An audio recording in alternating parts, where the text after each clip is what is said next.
All right, welcome back to a new installment of the Wide Right podcast. I'm your host, Manny Navarro, Miami Hurricanes beat writer for The Athletic. Tonight is Wednesday, March 9th, 2022. It's 5:30 p.m., and I've got Carlos Ledo of the MIA All Day podcast back on with us.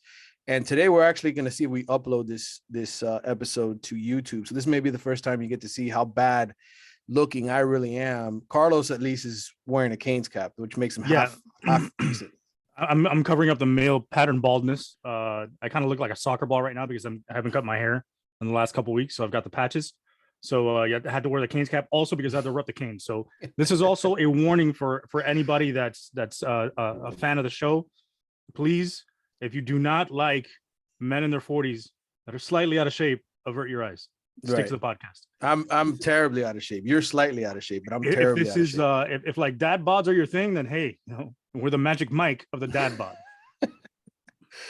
Carlos, first 2 days of spring practice are in the books, and I want to answer mailbag questions like we usually do. But I also want to sort of break down, I think, by position, kind of what I've seen the first couple of days, developments. The last time we recorded a podcast last week, the Jason Taylor news, as well as the hiring of Roderick Wright had just sort of happened.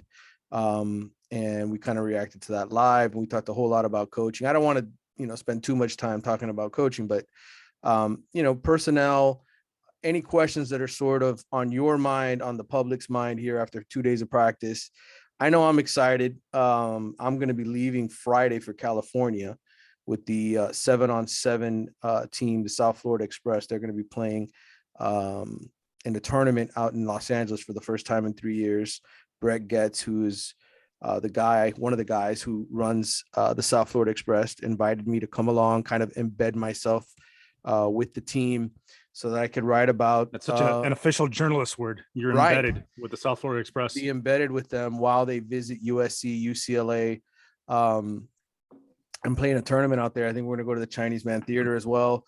We're gonna be out there for three full days, flying back, taking the red eye back Monday morning. So it's going to be a nice experience. Sports Illustrated kind of did the same thing about a decade ago with the South Florida Express, following them through Southeast country. They were with them for a week and wrote a story. A lot of great players on this South Florida Express team. I got a list here. I was going to just throw some of them out just because Brett had sent me it. Let me get to it here in a second. Where is it? Well, I will say this, just so long as you go out there to California and when you come back from LA, you don't embed yourself with a Laker girl, I think you'll be totally fine. If you do that when you come back here, your shit may be on the lawn.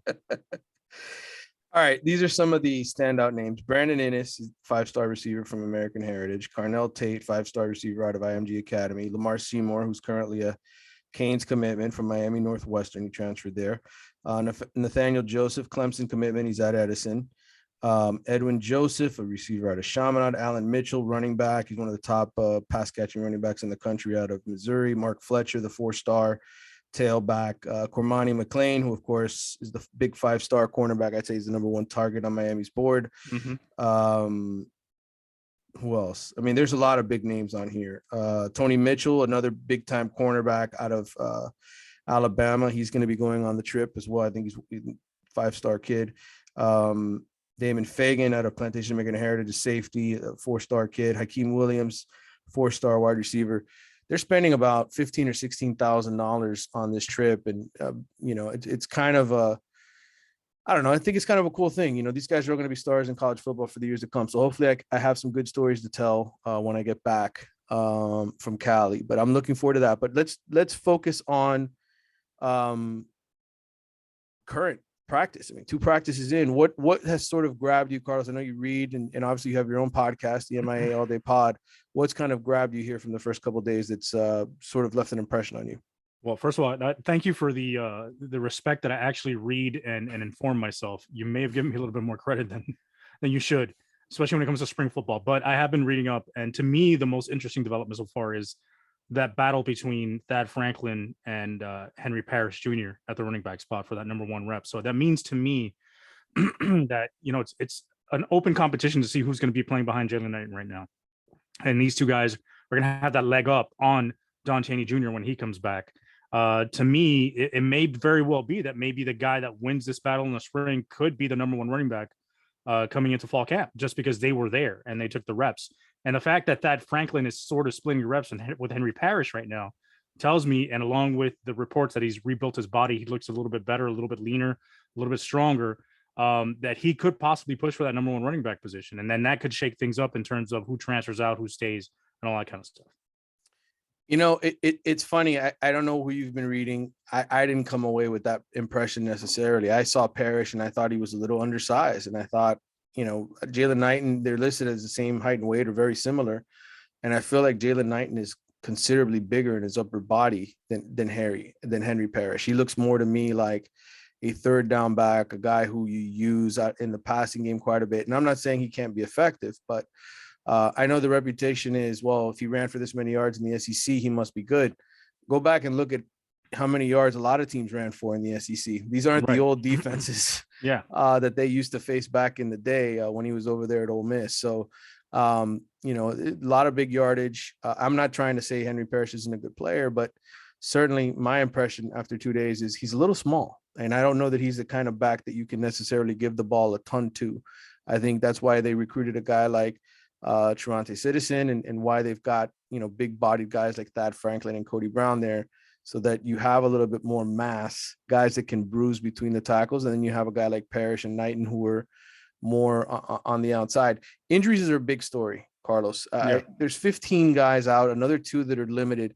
I'm going to go over the list quickly. And to your point on the running backs, I don't think necessarily there's going to be one guy that takes 30 carries a game anyway. I think there's going to be since they have a versatile group of backs in terms of their skill sets. I think they're going to use those guys situationally to get what they can out of them and get the most to maximize each player's abilities. Mm-hmm. So I think there'll be a role if Thad Franklin sticks around for a big back like him. I think Jalen Knighton paired up with Henry Parrish, if they're both similar lightning kind of backs in a backfield where they're both together on passing downs, especially to use them both in the passing game, could be a nightmare for defenses where they have to match up and play the run with 2 running backs and possibly a tight end in and respect that, or also get run over, and also have to match up with them now, put a linebacker on one or both of them. And that kind of a situation will be dangerous. So I think for right now, although somebody might be listed the starter, it doesn't mean that guy's going to get 30 carries. It might mean that he gets 15 to 18 as opposed to everybody else's 10. Right. I agree. I don't know that there's going to be a clear cut number one back, but all right, let me look at the injuries, because I want the public. I know this has been out there since Monday, and Mario thankfully provided us with a list on Monday for the first practice. We had talked about that. I said, are you going to give us information? And when I ran into him in Lakeland for his speech and we talked for 15, 20 minutes, I mentioned to him, could you give us a heads up as far as injuries? Because we're all going to be out there with their binoculars and their cameras taking attendance and saying who's out, who's not. First off, these are the guys that are out for sure. Romello Brinson, Sam Brooks Jr., Chaney, who you mentioned, obviously, Jalen Knighton, Lou Hadley, the punter, Jabari Ishmael, Tyler Johnson, Cam Kitchens, Nigel Kelly, Antonio Moultrie, Kamari Rogers, Chase Smith, Tyreek Stevenson, Isaiah Walker Jr., Keshawn Washington, and then limited are Jalen Rivers and John Campbell. And I know some of you maybe don't remember what position some of those guys play, but we're going to go position by position here and discuss some of this stuff. The bigger overview, Carlos, that I have from looking at this, the amount of guys that are out, especially at some key positions on the offensive line. I view this as not that it's a wasted spring, but if you're looking for clarity on the depth chart, okay, and I wrote down who were the first team guys and second team guys and who's kind of being rotated in with the backups as well, and we'll go position by position.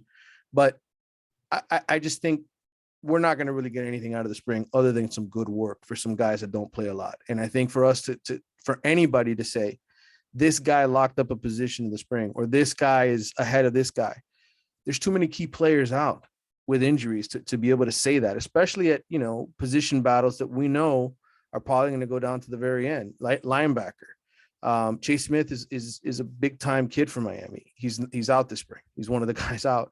Cornerback, you got Stevenson out, obviously.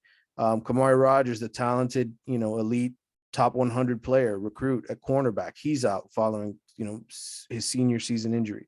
Yeah. Darrell Porter Jr. is not even on campus. Another guy that they're going to add into the rotation. Correct. And I just Antonio Moultrie, who they obviously dipped into the transfer portal to get a defensive tackle. I know we love to do this stuff where we Well, what's the depth chart look like, right? We need to know every single day. I just want everybody to get this between their ears. It doesn't matter what happens this spring. It just doesn't. It doesn't matter in terms of position battles. Okay. If that's what you guys want to sit here and gossip about and talk about and all that kind of stuff and be like, oh, this is it's a waste of time. I'm going to give you where guys lined up, first, second team, who's getting reps. But I'm just saying, understand that a lot of this stuff is going to be blown up because of the guys that are out. Running back, obviously, that's, I mean, you have your top two guys essentially out. So, and something else with the absences. I'm going to say this right now. There are a couple guys who weren't out there today among those 15 that are ruled out for the spring that I know, or at least it seems to me that it's going to happen, that they're probably not going to be part of the football team come the summer. Those are going to be among the guys that transfer out. And those are the guys that aren't at practice right now. Right. That are maybe finishing out the spring semester and entering the transfer portal at the end. I'm not going to sit here and name names, but look at the videos, look at who gets reported on, listen to our show today. And if you hear me mention that somebody was out there, then you can scratch them off the list of absences. Right. But the other guys who I do not mention as being out there, those would be the leading candidates to leave, because that's a popular question I get. And I don't want to sit here and say for sure that those guys are gone, but I'm just saying put two and two together and do the math in your head, and you can figure it out that way. Yeah, and I think I don't ever really put a lot of stock into spring football and the way people perform in the spring game, because again, most of the time during the spring, that's when a lot of guys have surgery, right? That's when a lot of guys have treatment to repair their bodies, and they spend that time away from the team, not competing completely in full contact activity to be able to get their bodies back to where they should be. Of course, now with the transfer portal, a lot of guys will come in after spring and join the team. And also when you have, guys that can't graduate early and get here, during the spring, you'll have your freshman class coming in during the summer. So that's a lot of stuff that's moving parts, essentially. So you've got a lot of guys playing roles in the spring that aren't necessarily going to have roles in the fall. For instance, I'll give you an example. Last year, everybody was raving after the spring game about that walk-on wide receiver from East Mississippi Community College, or whatever it was, from the Netflix series, the Mississippi Junior College, the guy that came from there, where he had Dante Johnson, you're talking about? Yeah, where he had like 6 catches for 150 yards. Mind you, he was going up against a small 5'4" kid who was a walk-on and who ran like a 6'4" 40, and he was dogging him out. So yeah, of course he looked good, but you never heard about him the rest of the season, because that's just a guy that was stepping in during the middle of a spring game to add more bodies, to be able to get other guys reps. And really the key this spring is, because of the transition from Manny to Mario, is how these guys adapt to the new style of coaching, how practices will be run, how conditioning will be run, how everything, the entire program, the infrastructure of it is set up. Can they handle that? How do they adapt to it? And how do they grasp the new playbook on offense and defense and special teams? That's going to be essential as well. Are there going to be guys that may be considered frontline guys now after workouts, but start slipping down the depth chart or slipping behind in the coach's eyes, because they may be first on the depth chart throughout the spring because there's nobody else to put out there. But come fall camp, they're slid back to third or fourth because they can't pick up the playbook, right? They're just out there right now to get a body out there, to get a guy going for reps. So those to me are the things that I'm looking for in the spring. And obviously you don't want to hear about somebody doing so poorly that they're just being mentioned every day in the paper or on a podcast. And you don't want to have any catastrophic injuries. So that to me is the most important thing about spring ball. All right. Let's start. I mean, we can go mailbag or we can dive into position groups. I'm trying to figure out what strategy works best, because I feel like sometimes with the questions in the mailbag, we kind of end up repeating ourselves, right? Some of the same things are responded to. Let's go position by position, and then we'll dive into the question. Why don't you mix it up? Go one position, then hit a mailbag. All right. Well, this one kind of goes hand in hand. If we're going to start with quarterback, right, which we always end up starting with quarterback, we can start with this question. Number one question for me is, why would you ask Jake Garcia that question? So let's tackle. Are you still defending yourself? It's been like almost a week, dude. Like, really, we're gonna. Well, it's been a few days. It happened Monday, and I basically, just for the people unfamiliar, I tweeted out essentially that I asked Jake Garcia why he's still here. Okay. And I know that's the very extremely shortened version. And the reason I shortened it is because I wanted to get a picture of Garcia and his response, his quote out, because I thought the quote was more important than the question. but essentially what I asked him in a very polite manner, by the way, it was not as short or as curt, why are you still here? I want you to understand that. My question was in long form. It's obvious Tyler Van Dyke had a great finish to last season, right? Everybody expects him to be the starter. You could have very easily entered the transfer portal and said, screw it. I'm going to go be a starting quarterback somewhere else, because he is first of all, he's the highest rated quarterback Miami has recruited since Kyle Wright in 2003. And that's just according to the 247 composite rankings. So he's super talented. Everybody knows. Why did you essentially say, hey, despite all of that, I want to come back? Because I know he loves being at Miami. I watched him on the sideline late in the season. He was getting into huddles. I tweeted about it during the last couple of games, how engaged Jake was. And his response quite simply was, look, I'm here for the competition, bro. Like I want to come back and be a part of this. And I thought it was a great answer. It was what I was looking for. I was looking for him to sort of speak from the heart. Like I didn't want him to give us the political answer. And he said, look, I'm all about competition. I'm not going to run from it. And so that's why I asked him that question. And I'll say this, for the Miami fans who were outraged with me for asking him, why is he still here? Essentially, he's not an idiot. Like I'm not all of a sudden putting the idea in his head that he shouldn't be here. Like he's not all of a sudden like, wait a minute, you mean I should have left? The kid is not so naive that he didn't watch, like he watched Tyler Van Dyke last season, and it's not like sitting in his head like, oh, that guy's not that good. It's not like he's likely to be the starter after a season like that. It didn't dawn on him that he would be playing from behind and having to outcompete this guy to be able to win that starting job now. But at the same time, I think it's great the response that he gave, because it shows not only that he's thought about it and he's been deeply thoughtful about it with himself and his parents, but it shows his mentality, and it shows it's the kind of mentality that this program has wanted to rebuild, that has been lacking in this program for over a decade now, maybe 2 decades, where it always used to be everybody's coming in to compete. It doesn't matter who the starter is. It doesn't matter who's on the depth chart. Even when the season starts, people keep competing to try and claw their way into the starting role. And that's why so many of the great Canes of the past often started on the bench, and then somebody gets injured or something happens, they get thrown into the fire, and all of a sudden they're a superstar. So this is the kind of mentality that's been lacking for the last 20 years. And I think Mario's trying to rebuild that. And I think having a guy like Jake Garcia at a position at quarterback with a guy like Tyler Van Dyke in front of him, saying he's not afraid of that competition, knowing how well Tyler Van Dyke played last year and how hyped up he is coming into the season as possibly a Heisman candidate, I think says a lot about the kid, his character, and what he's hopefully trickling down to the rest of the team. I wrote a big story about Jake, on why he committed to Miami. Right after it all sort of went down, talking to his dad and getting the whole history. His dad, by the way, texted me. I have a text here from his father Monday night, who said, look, just wanted to tell you that I spoke to Jake after the presser today, and he was 100% not questioning your motive for your question. So nobody's offended in the Garcia family. That's all that really matters. They understand that.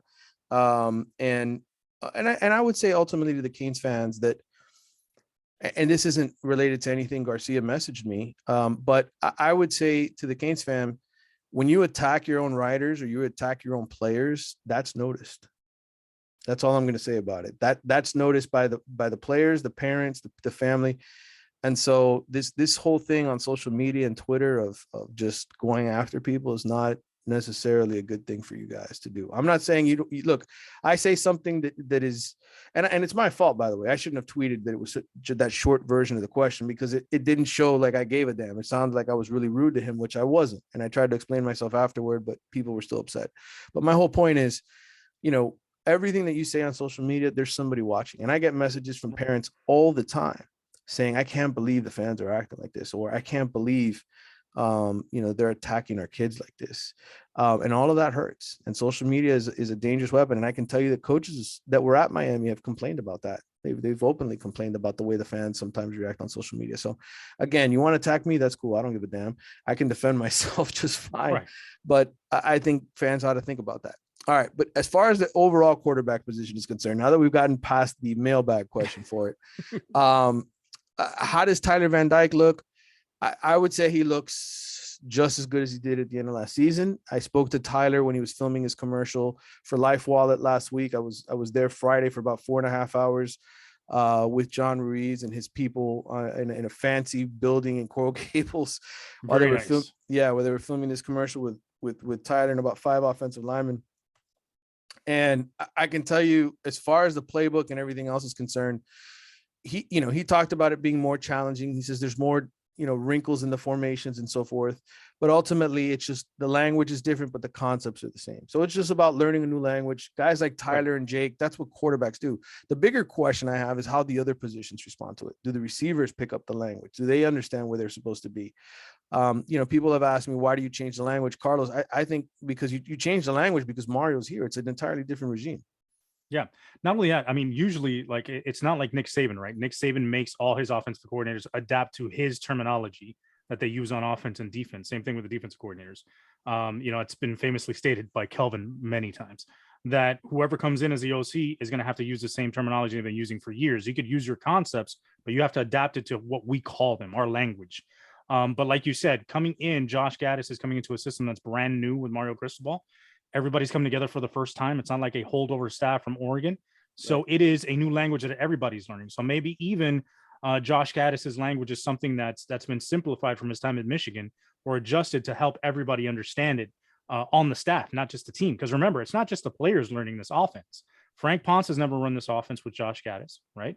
Kevin Smith has never run this offense with Josh Gaddis. Neither has Alex Mirabal. So everybody's learning on the fly how this offense works and operates. Now, the concepts they understand. Right? Everybody understands what a power is, right? Everybody understands what an inside zone is. Everybody understands what necessarily maybe say a smash route is or whatever the case may be. But what they call it, how they call it, and how they package it with those formations, motions, and other twists, that's where it gets a little complicated. And I think it's more difficult on the quarterback because the quarterback has to know where the other 10 guys are on the field at all times and what they're doing to really understand the entire concept of the scheme, to really know where to go with the football and how to adjust and how to make calls at the line of scrimmage. Whereas, an offensive lineman may come to the line of scrimmage and just need to understand, okay, what's the blocking scheme? That's it.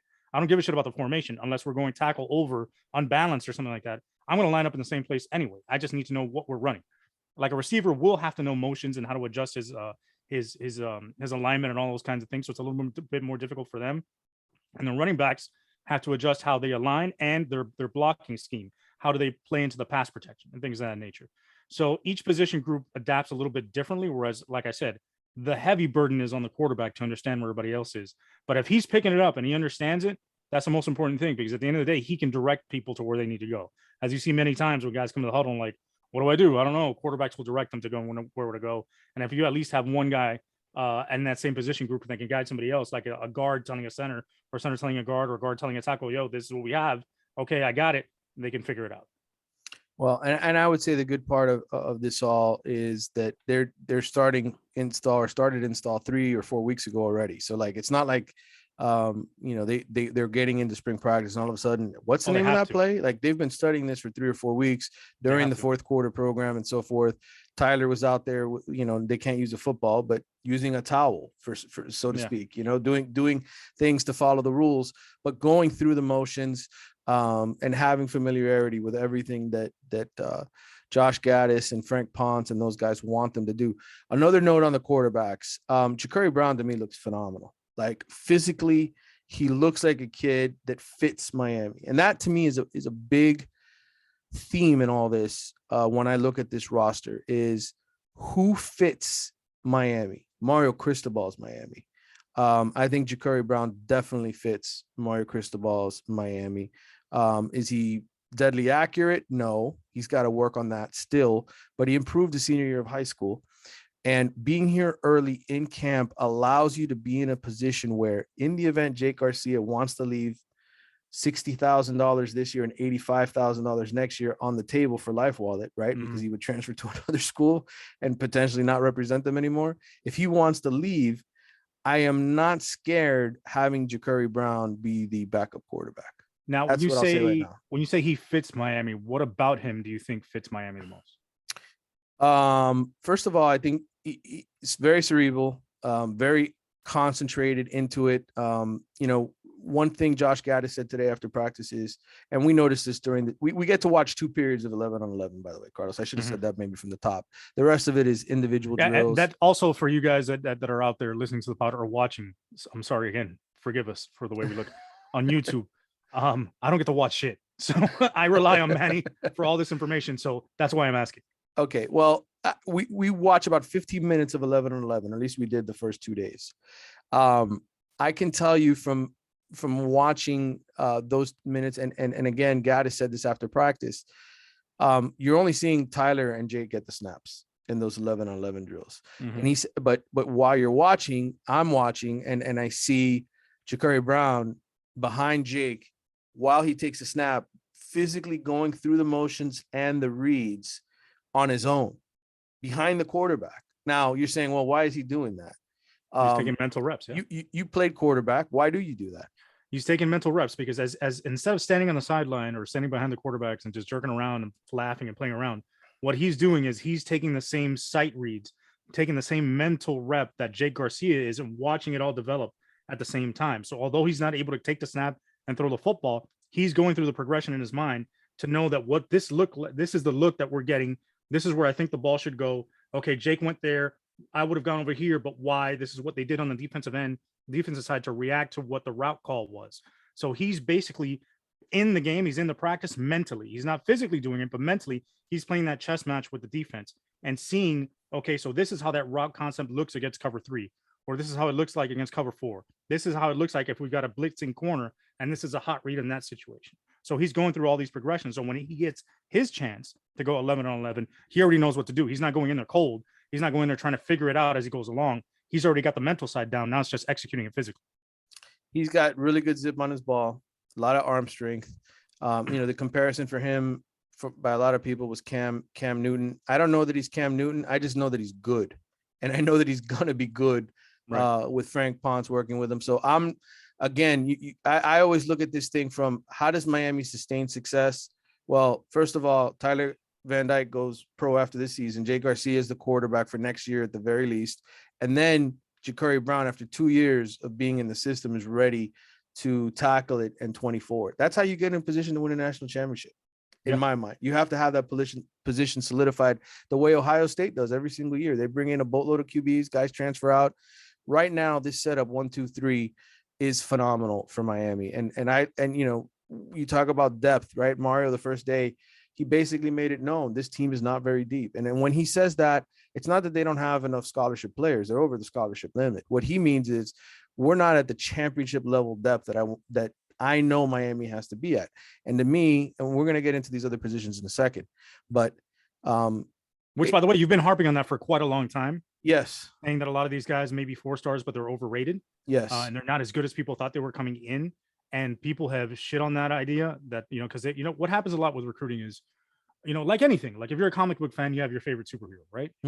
Mine happens to be Superman. That's my thing. But anyway, if you have a favorite player in that recruiting class, you're apt to cape up for that player, right? You're apt to stand up for him and say, no, it's the coaching staff. It's the system. This guy was great in high school. I loved him. Why isn't he playing? Right. And then you get sort of blinded by that love of that player. So when you get somebody from the outside, Mario, who now you trust, who everybody wanted and believes in as a talent builder, as a talent evaluator and recruiter, and a winner as a coach, and he comes in and says, yeah, these guys aren't all that. Maybe we should listen, right? Yeah. Yeah. And look, every time I form my own opinions, Carlos, and this is just quick because I want to get to my other point, but when I form my opinions, it's not because it's Manny Navarro watching football on his own. It's because I speak to a lot of people in this game, scouts, people who are in the recruiting game that do evaluations. And we have honest conversations. And you talk about the talent on this team. Where's Miami championship level right now? That's a big question. I think quarterback, I think tight end, I think safety. I think those are the 3 positions that I look at and I say on paper, without a doubt, can they win a championship with the guys that they have there? And what I mean by championship is, can they win an ACC championship? I'm not talking about national title. Yeah. Okay, I'm talking about, are they good enough to win an ACC title? Where are they good enough to win an ACC title? I think those 3 positions in terms of depth, talent, and ability, high-end ability, they have those 3 positions solidified. Everywhere else, there are holes and there are questions, and we'll dive into some of those here. Let's get to, we started off with quarterback. We can get to running back, which we've kind of already covered. Yeah, we but talked about that a little bit. Thad Franklin is taking most of the first team reps. Cody Brown is doing most of the second team. Henry Parrish is kind of sprinkled in wherever they want him to go. The bigger question here is a guy like Josh Gaddis, who had a phenomenal offensive line at Michigan and some good, really good running backs. How is he going to sort of use the system? Is it going to be power football? Is it going to be a mix of it? How is he going to sort of use these running backs? Number one, I think they're going to be highly involved in the passing game. I've seen them catch a lot of balls in practice, which Miami, when they were at their best, Melvin Bratton, Lonzo Highsmith, Cleveland Gary. I mean, guys are catching the balls out of the backfield. Yeah. Um, Even last year, the most explosive plays often came from Jalen Knighton in the passing game. So I'm encouraged by that. Where they still have a long ways to go, and I think we're not going to get those answers this spring, is the running game. And that's because you have Jalen Rivers and John Campbell out. And I think both of those guys are in the competition with Justice Oluwaseun, Usman Traore, Logan Sagapolu, the transfer from Oregon. Those guys, to me, those three are, those five rather, are competing essentially for starting jobs. Probably 2 or 3 starting jobs if Ja'Kai Clark keeps his job and performs well. He's played a whole lot at Miami. And then the bigger issue is, do you keep DJ Scaife at right tackle? I know we're kind of doing double positions here between running back and offensive line, but to me, it goes hand in hand because it's the running game. I honestly, I don't think Scaife stays out of tackle. To me, that experiment has failed. Right. We've seen it with 2 different coaching staffs, and it just he's not long enough at tackle. And I don't think he has the feet to play tackle, to be able to handle those fast bookends that come around the corner hard. Now, I think he plays a lot better in the interior because obviously it's less range of motion. It's sort of playing like in a box in a phone booth when you're having to pass protect in that area. The problems that he has are in the run game. So when he has to either double or get to the second level or pull, he's not that great at it because he lacks the athleticism. I think from the running back perspective, what you're going to see in terms of the run scheme is a mix of things. I think Josh Gaddis, when he first came into Michigan, came in with a mostly zone scheme in terms of his run game. And then he adapted over time to fit what his strengths were with that offensive line. So that's why he went to more of a power heavy gap, what they call gap scheme this past year with Michigan, where there was a lot of pulling, a lot of power action, a lot of counter, a lot of things where we had offensive linemen in motion and movement coming downhill on the defensive line. Mm-hmm. So for instance, I actually ran the numbers and I was able to pull this up pretty quick. All right. I love it when you share numbers. Go for it. So in 2019, Michigan, Josh Gaddis as the offense coordinator, 66% of their runs were zone runs. All right. In 2020, he adjusted that. They only went zone 37% of the time. And in 2021, they only ran zone 28% of the time. And their numbers went from 151 yards rushing per game. In 20, they had a dip to 131 yards, but that was a COVID year, so it was kind of a weird year. But in 21, they ran for 214 yards a game. So his scheme is really, it's predicated upon using his talent, maximizing it, and doing whatever it takes to get the most out of them. So if a zone scheme is what fits best, that's what he'll go with. If a power scheme is what it fits best, or a mix of both, depending on the circumstances, what 5 guys he has up there blocking for his running backs, that's what he's going to go with. But I would imagine at first he's going to try both and then go with what he feels fits this offensive line talent best. All right. These are the guys that, from first team reps, and this has been pretty consistent the first 2 days. Zion Nelson, left tackle, Justice Oluwaseun at left guard, Ja'Kai Clark at center, Usman Traore at right guard, and DJ Scaife at right tackle. That's been the first team pretty much the first 2 days. Second team, Michael McLaughlin, the second-year freshman, at left tackle, Lawrence Seymour at left guard, Ryan Rodriguez at center.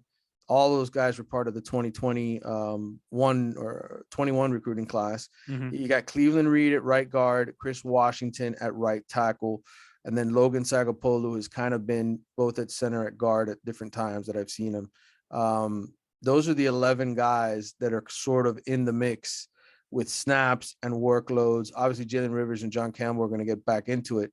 But that's kind of the concept with that group right now. I think DJ Scaife, I agree with you. I think he's got to be a guard. I think that's where he performed his best in his career Yep. last year. I think at tackle, he's got challenges, which is why I think Jalen Rivers and John Campbell are probably competing for that right tackle spot, and Scaife will be inside at right guard. Then, kind of what happens with Justice Oluwaseun. He's a very good pulling guard. Does he sort of replace Navon Donaldson, or do you put Jalen Rivers back in that spot at left guard where he was last year? I don't know. I think right tackle has to take priority. You got to protect Tyler Van Dyke. So if he's the best right tackle on the team, then he starts at right tackle.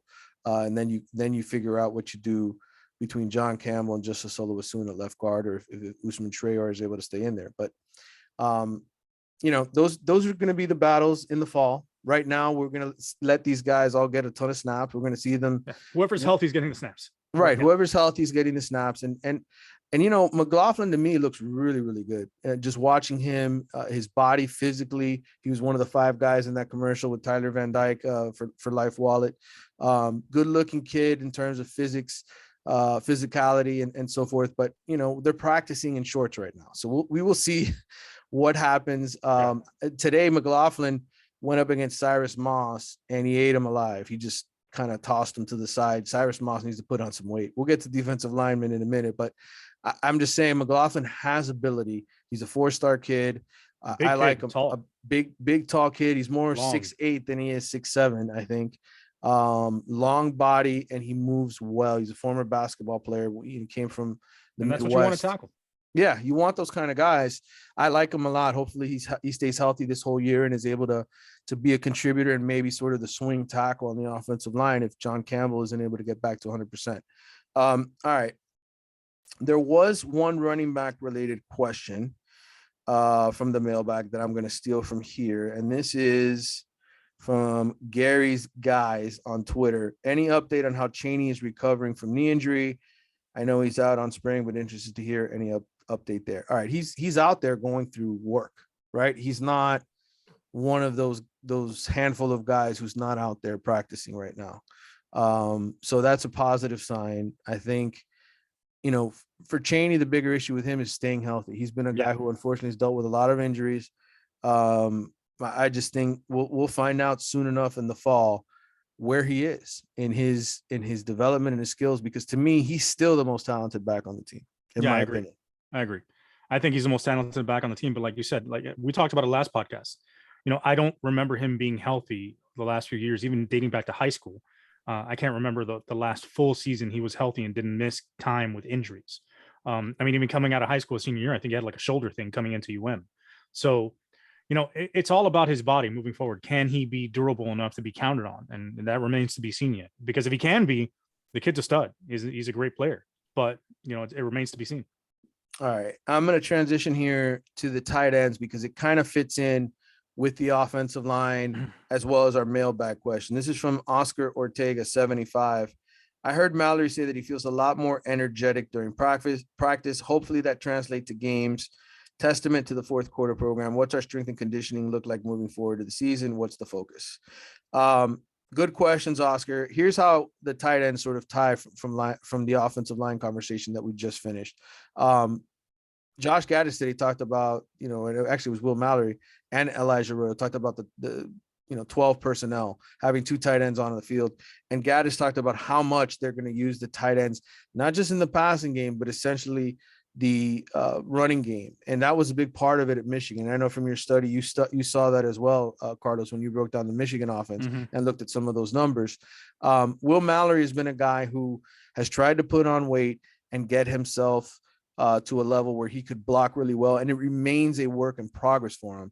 I think Elijah Roy, on the other hand, and some of the other guys that, Miami has in its arsenal, like Dominic Mammarelli, who's an excellent run blocker and pass blocker. I think those guys are going to be really effective in this offense. And Arroyo, for what it's worth, he said he still weighs around 250 pounds. He's got his body fat down from, I think, 9 to 6.9% or something like that. So, he definitely looked more muscular to me, more stronger, more equipped. Remember, he came in last spring, a year ago, but he was hurt. He was coming off surgery. So he didn't get that spring to build his body up. I really think, between him and Mallory, and they both talked about it, the conditioning, what they did with this fourth quarter program, that they feel so much more explosive. I've heard that from players over and over again. And they've talked about, the conditioning, and Mallory brought it up today. He said he was at the end of practice. He wasn't tired. And they were playing more tempo. They were up tempo in the 11-11 stuff that I was watching. So I think from that perspective, that's my interesting takeaway. Both of them were running with the first team when they were in that 12 personnel. And then Jaleel Skinner, the freshman, who they stole from Alabama, right? They got from Bradenton IMG Academies, originally from South Carolina. I at first thought there's no way this kid is going to come in and contribute at all because he's too skinny. Well, guess what? He's not too skinny. He still needs to put on more weight, but he looks good to me, Carlos, in terms of physicality and just looking at a guy and saying, man, could he help you? I think he could help Miami at some point next season. Right. And I think the great thing about tight ends, especially the way they're being used nowadays and used, especially in the Gaddis offense, if you look at what he did at Michigan, or even the way Frank Ponce used him at App State, you don't have to have a guy in line with his hand in the dirt at all times. That's not necessarily how tight ends play anymore, right? You could have two tight ends on the field and neither one of them could be in line on the line of scrimmage. You could have one in the backfield almost as a fullback and have one split out wide. And that presents challenges to the defense because now what are you going to do? You're going to have to go and move a guy over. Do you put a DB on the tight end that's flexed out, or do you move a linebacker on him? If you put a linebacker on Will Mallory or Elijah Arroyo, if they're flexed out, chances are he's going to eat him alive, right? Then do you have to put a strong safety on him? Do you move a strong safety down? Now you're weakening yourself in the run game and opening yourself up to a deeper shot because you're only playing one safety over the top by one of the receivers. And if you decide to play off, right, and play a deeper zone coverage, then you've got, let's say, Arroyo in the backfield as a fullback, and they're just going to hammer you with lead plays, right? So that's the versatility of a tight end. You can even go 3 tight end sets where you may have Mammarelli in the backfield, and you got both those guys, Will Mallory and Elijah Arroyo, one in line, one offline, and use that in motion and create things with those tight ends. So I think what tight ends do, aside from the obvious, it's create versatility in the offense, and at the same time, when you're using additional tight ends and you have one inline, offline, and creating all these different sort of formations with them, is you're creating additional gaps for the defense to have to worry about and cover now. And at the same time, having to change the defensive structure to adapt to whatever it is they're seeing from the offense. And then you're creating a weakness in some area. And can you take advantage of that weakness, like we just talked about? And that's the advantage of an offense like that using tight ends. And if you look at Michigan's offense, or even you look at Oregon's offense last year, they had at least one tight end on the field, I would say 80 to 90% of the time, right? Same thing with App State with Frank there. Frank had his tight ends on there 90 to 95% of the time, at least one tight end. He was usually going 12 personnel most of the game, mostly because he didn't have a lot of receivers, but he had talent at tight end. So that to me is the new change that's going to come to this offense. You're not going to see a lot of 2x2, 4 wide sets anymore, but you are going to see versatility in the offense and the way it's run and executed. And I think they're going to run the ball better. They're not going to be last in the ACC. I think they're going to improve significantly. I think the tight ends are going to put up big numbers in this offense. I think this is going to be a successful team that can score points. That's why I think they can win the division. There are other areas though where they still have to improve. And one area I would say that after watching for 2 days, maybe I overestimated a little was wide receiver. And I know there's talent on this roster, but there's also a lot of young guys that are going into their second or third year here that Miami's counting on to be really, really good. And they're dropping a lot of footballs here early in camp. There was one instance today, Jacoby George had a pass bounce right off his hands. Al Blades intercepted it. Thaddeus Franklin, I know he's a running back. He dropped the ball on a swing pass. Frank Latson got open on a deep ball, dropped it as he was coming to the ground. So there, and there were drops on Monday as well. As far as, routine catches, I think, there's going to be challenges getting a true number one receiver, replacing Charleston Rambo and Mike Harley, who were 2 veteran guys that produced huge numbers. And it's going to be something we're going to have to monitor. I think it's going to be a storyline in the beginning of the season. I'm not saying they're not going to be good at receiver. I think they're going to be good at receiver. But you're asking me, Manny, what did you see the first couple of days of camp? Well, I saw a bunch of young receivers making mistakes. Yeah. And I think that'll come over time. I think you're also missing one of the key guys that's going to be out there competing for possibly a starting job in Romello Brinson, who I think of all the young guys to me might have the best chance at starting when he's healthy. I just think he looks the best in terms of the way he looked last season. But Jacoby George flashed at the end of the year, and it's sad to see he's dropping balls early on. Frank Ladson, I mean, that's surprising from a veteran guy that he's coming in and dropping balls already. You would expect that to be the steadying force, kind of like Charleston Rambo was last year.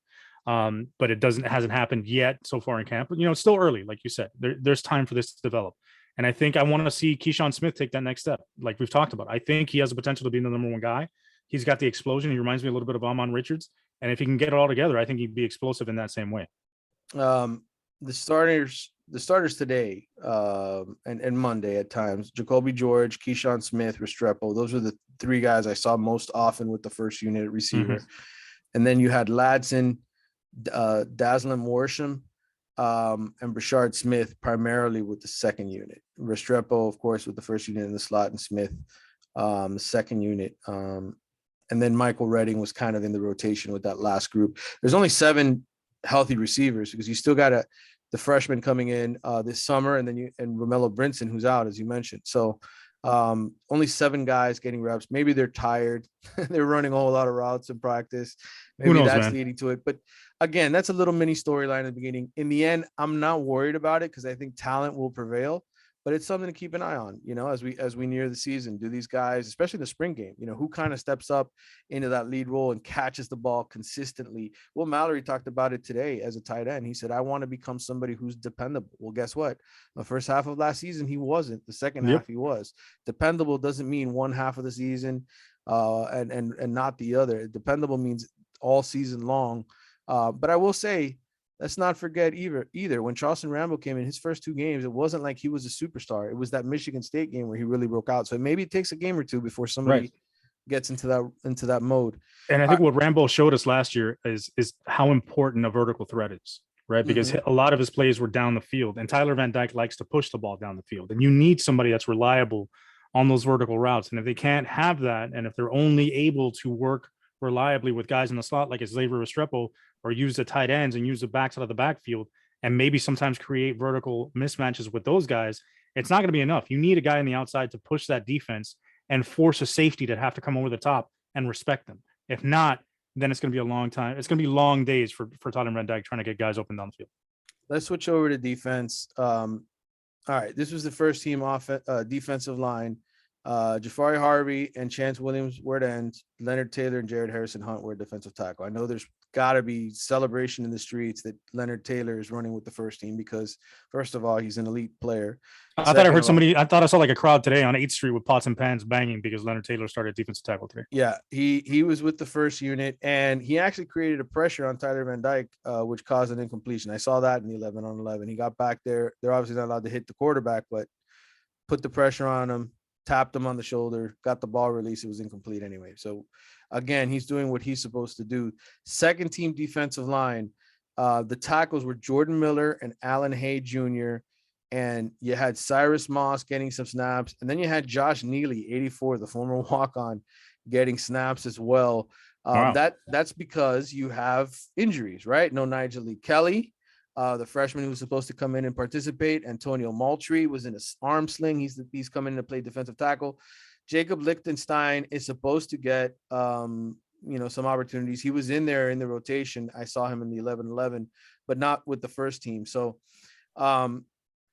we've talked about pass rushers, right? Who's going to emerge? Who's going to be the studs? Again, that's a position that I look at like, man, there's a lot of opportunity for guys to step up and play.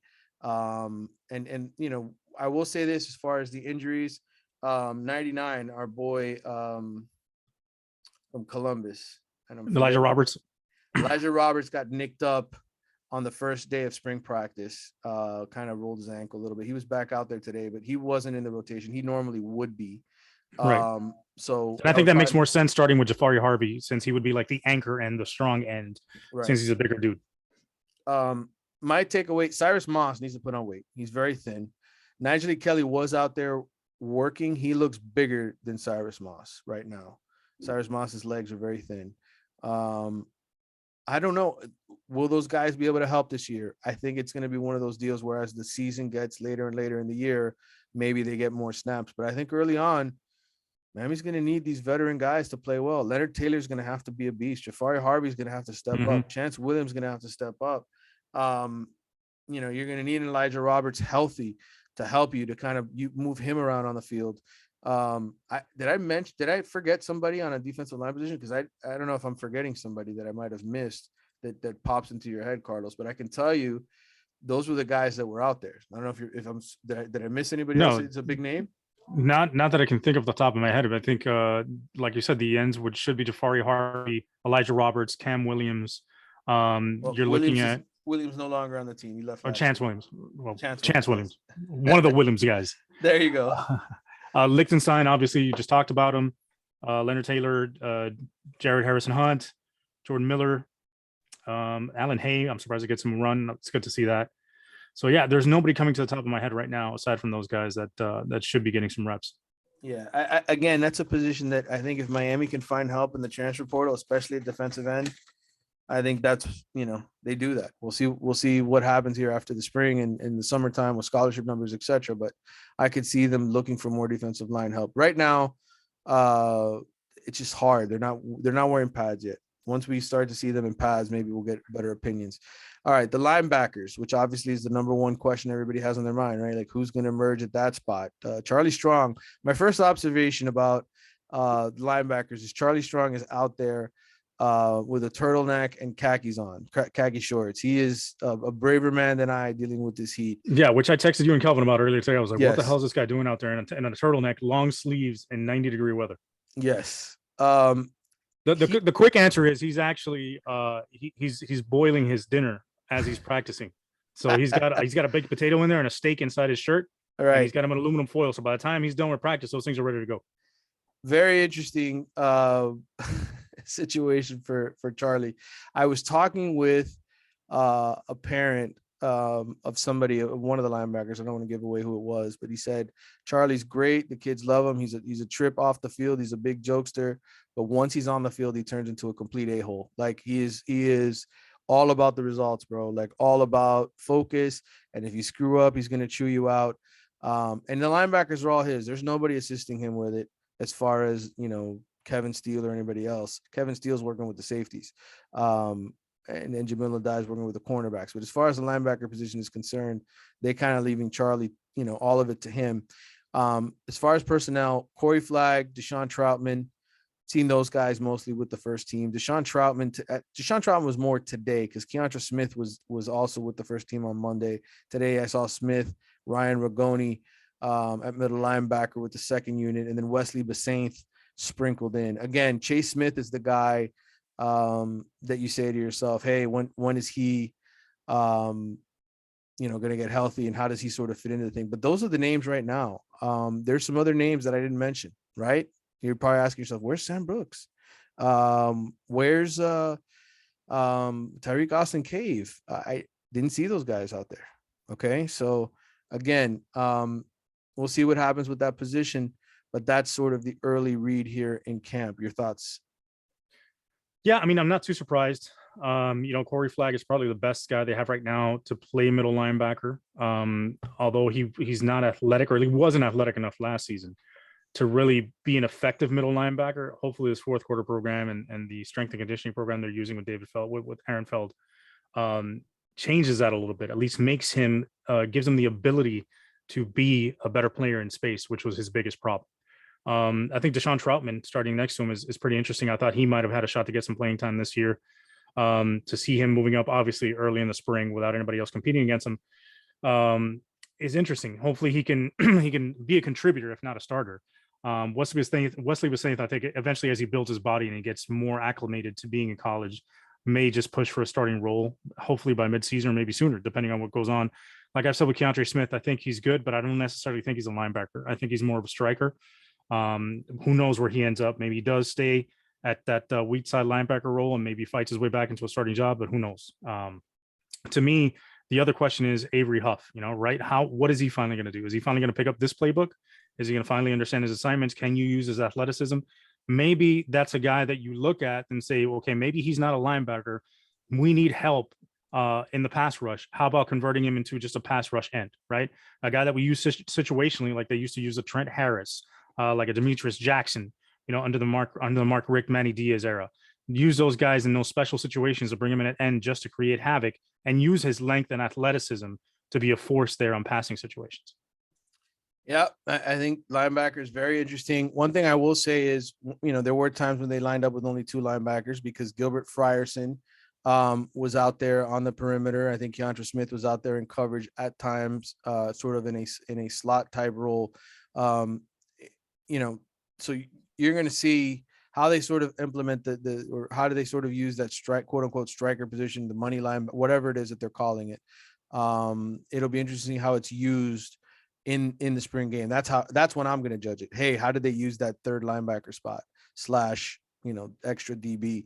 That should be your next question. Actually, whenever you get to talk to Kevin Steele, what the hell are you guys calling it this year? I think they're calling it the money, but maybe I'm wrong. All right. So you have that at linebacker. The cornerbacks, Corey Couch was in the slot, Al Blades, DJ Ivy. Those were kind of your first team cornerbacks.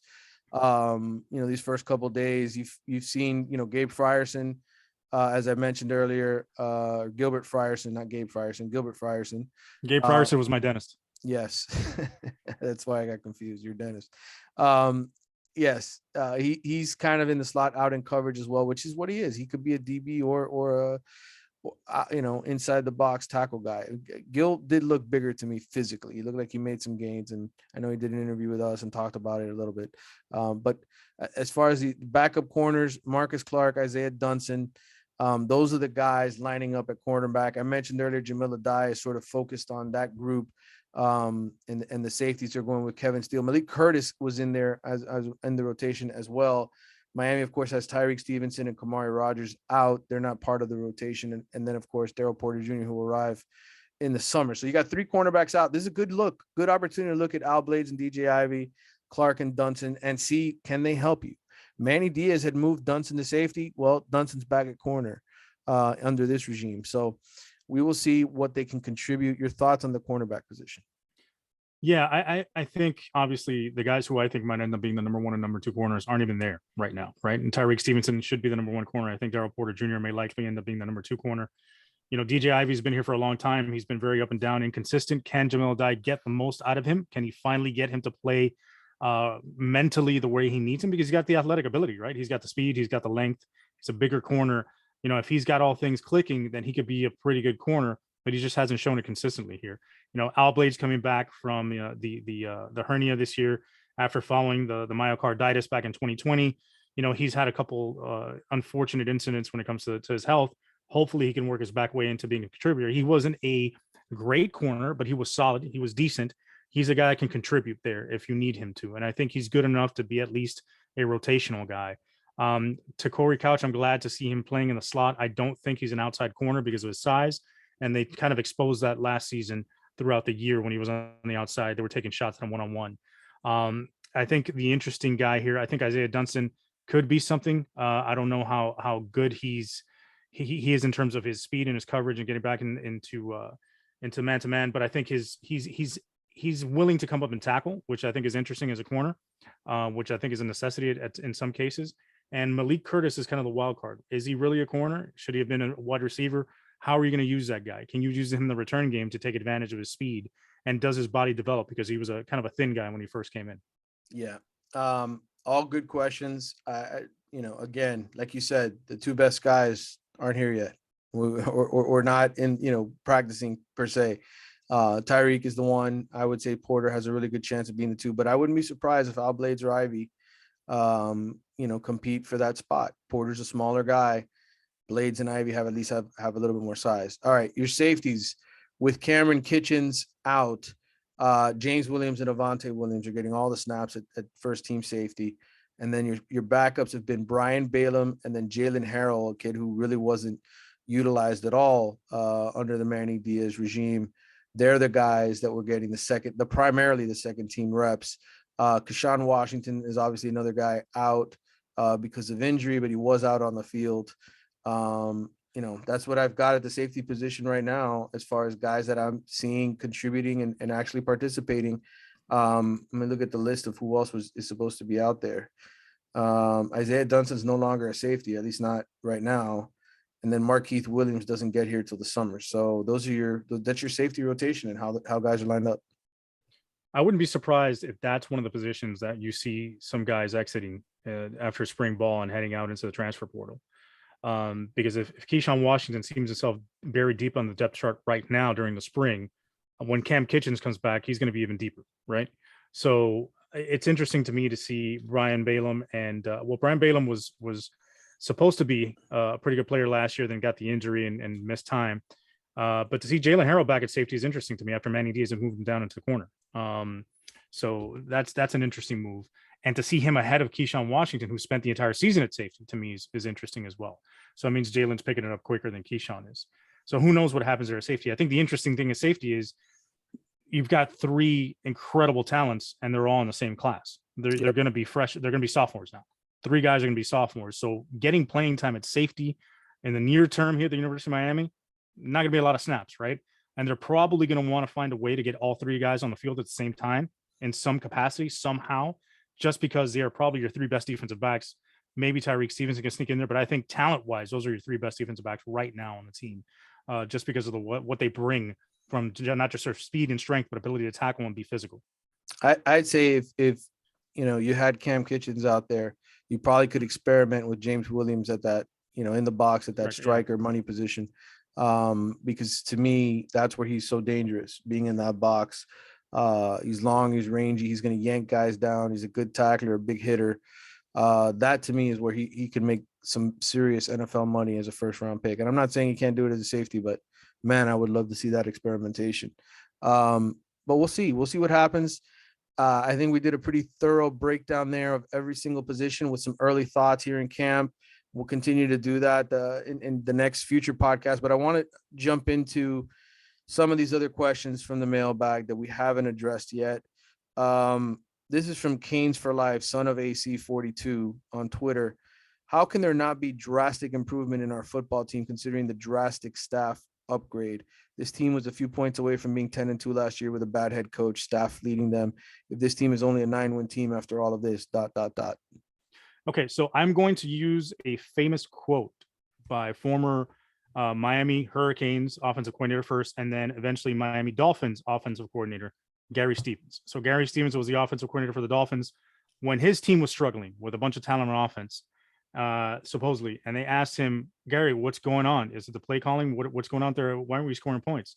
And his simple response was, you can't make chicken salad out of chicken shit. So it's based on the talent. So yes, maybe this staff is a lot better than the one before, but there's a ceiling as to the talent and the ability that you have out there, right? You can only maximize it so much, right? And let's say you don't maximize it enough to beat Clemson or Texas A&M. You've already got 2 losses right there. And what if you get into the ACC title game and you lose again to Clemson? So now you've got 3 losses. You could have a loss during the regular season against your rival, Florida State. Who knows? It's a rivalry game. In those games, anything can go. And we saw that happen this past year where Miami should have won, ended up losing for various reasons. But I don't discount Florida State just because it's a rivalry game and how intense those games generally are, and they can go either way. And let's be honest. Over the years, Miami has proven that they can throw away a game here and there in the ACC because they just have games every year where they lose that they shouldn't lose. And it's happened to Mario too at Oregon. I mean, last year with Stanford, he's lost to unranked teams in the past like Arizona. So every team has these sort of issues until you build your talent to the point where you are just a wrecking crew. And the only teams that have a shot against you are the elite teams, those top 10, top 15 teams that could really compete with you. We're nowhere near that level. So you're basically playing every game on a razor's edge, right? Your talent isn't dominant enough to be able to overwhelm people. Your coaching staff may be great, so they can give you that little extra boost. But if you are either even or lesser in talent, it's going to be a struggle. Here's how I would respond. And I had this conversation with a couple of other reporters who cover the team and have covered the team for years now. A lot of them look at the talent and say 8-4. They still see a team that's only 8-4. And I can't argue with them. The issue is, how do you maximize and squeeze out the most ability as a coach, right? And I think this reader, Canes for Life, with this question says, well, why can't we be 10-2? And I agree. I think with great coaching and players developing, this can be a 10-2 team. The way I'm going to measure this coming season is real simple. How does Miami look against Texas A&M and Clemson? Do they get blown out off the field? Are they pushed around and shoved out of the way? Or are they in the game with those teams, even if they lose? The ACC to me is very tough to really measure as a measuring stick because every year Miami has been, from a talent perspective, a little bit better than most of the teams in the ACC, but not significantly better. Right. You've had guys like Sam Howell, who single-handedly lead UNC to wins over Miami with his performance.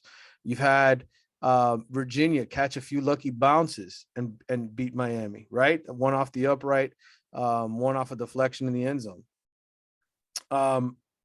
Miami has to get to me. Improvement is beating Virginia by 2 touchdowns at least. It's beating North Carolina by 2 or 3 touchdowns at least. It's beating Pittsburgh, not having to hold on to your ass in the fourth quarter.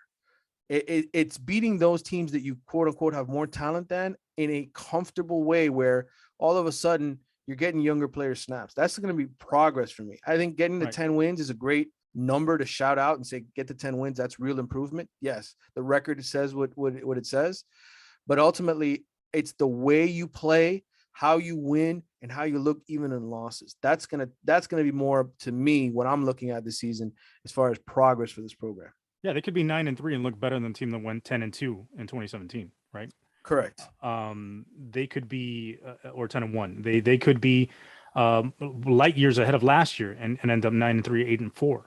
But I think at the end of the day, like you said, it's there's such a thin margin for error, especially when you have a team that's as thin as it is right now in terms of the depth, that anything can sort of swing a season one way or another.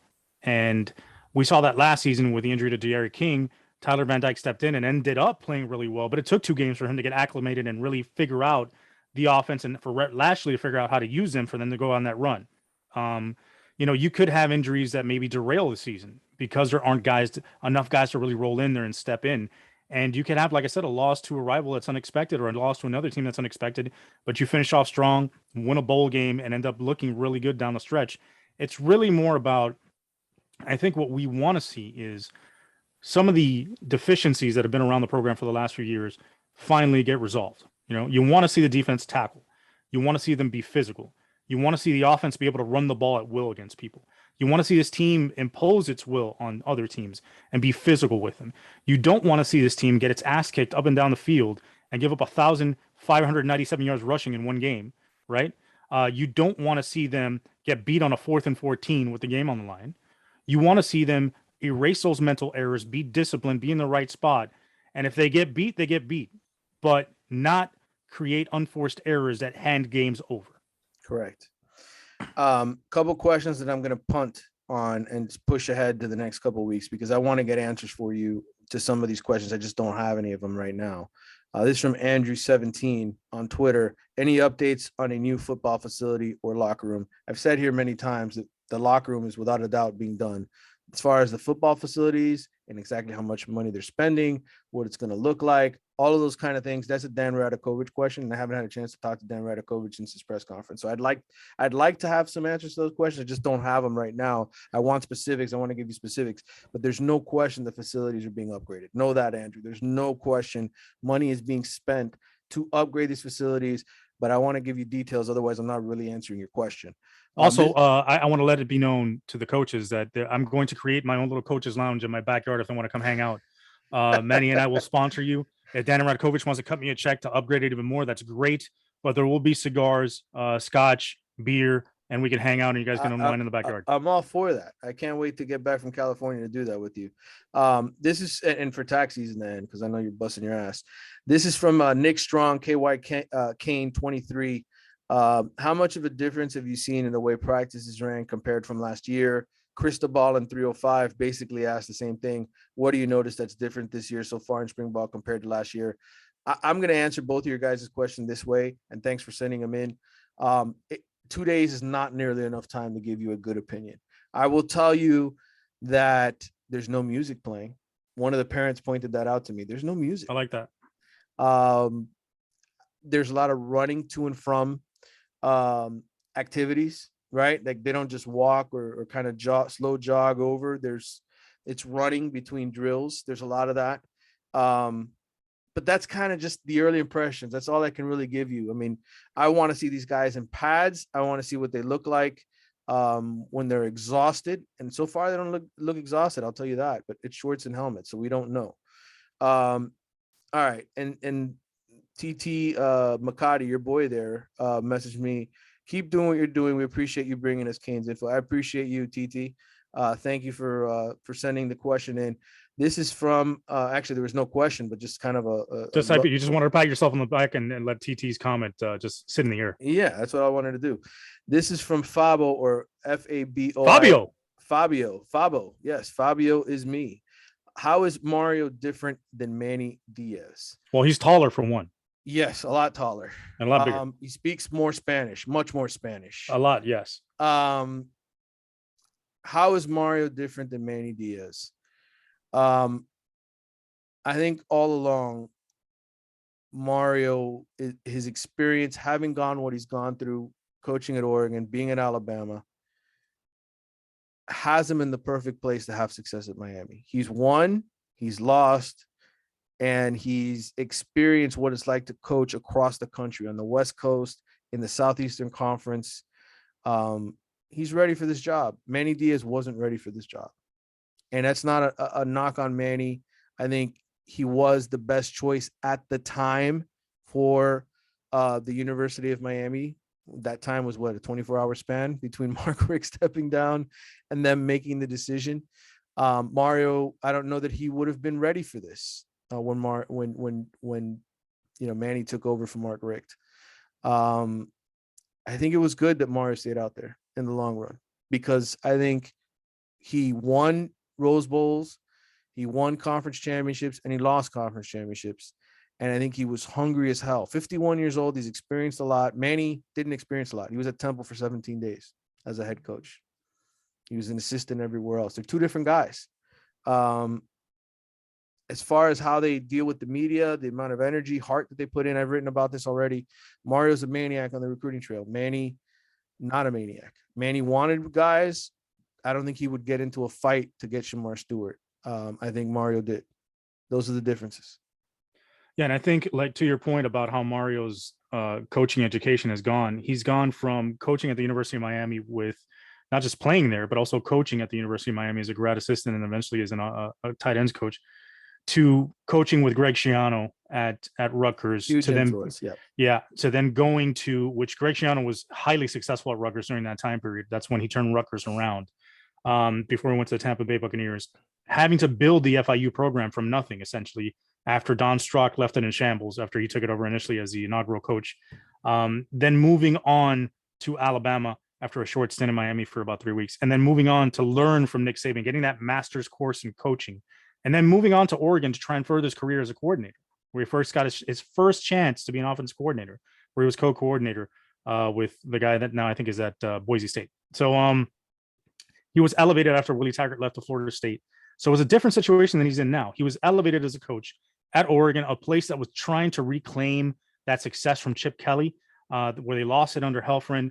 It started to build back a little bit with Willie Taggart only after 1 year. And then he starts to come on board, retains most of the staff. So he still doesn't have his full fingerprints on the program. He was starting to get his fingerprints on the program over the last couple of years, but he really wasn't fully Mario's program yet. It was about to get there, I think, now in the next couple of years with these recruiting classes that he was bringing in. And then he comes over to Miami, where it's fully his program. He's got a 10-year commitment as a coach. He gets to handpick the entire staff, right? So it's not a holdover from when he was the coordinator at Oregon and some of Willie Taggart's staff, where he's backfilled some of the positions, but now he's actually handpicked every person that he has on his staff for a purpose, with a reason, and put together one hell of a staff. And he's built this program now in terms of the way it's structured, its infrastructure, the way he operates it in his vision and in his own image, and learn from those mistakes that he made at Oregon, FIU, all the places he's been, but also applying a lot of the successes he's had and doing it in a way that's different than before, where he's pouring his entire heart and soul into it because it's his alma mater, a place he loves dearly, a place he associates with what he said is the best times of his life, because he grew up here wanting to be a Hurricane, got that chance, won national championships, coached here, and gets a chance to rebuild this place to where it once was. So I think all of that is to say that he had a better education in coaching than Manny in terms of his head coaching experience, the guys he got to learn from, and as a player, and the connection that Miami has to his heart and soul. It's more in his fiber and his being than Manny. Although Manny was a UM fan growing up, as was I, it's different when you've broken bones for the program, when you've bled for the program, when you've literally had to be in a hospital bed because of all you've given to that program. It means a bit more. and when you show up to coach the same day that you bury your mother.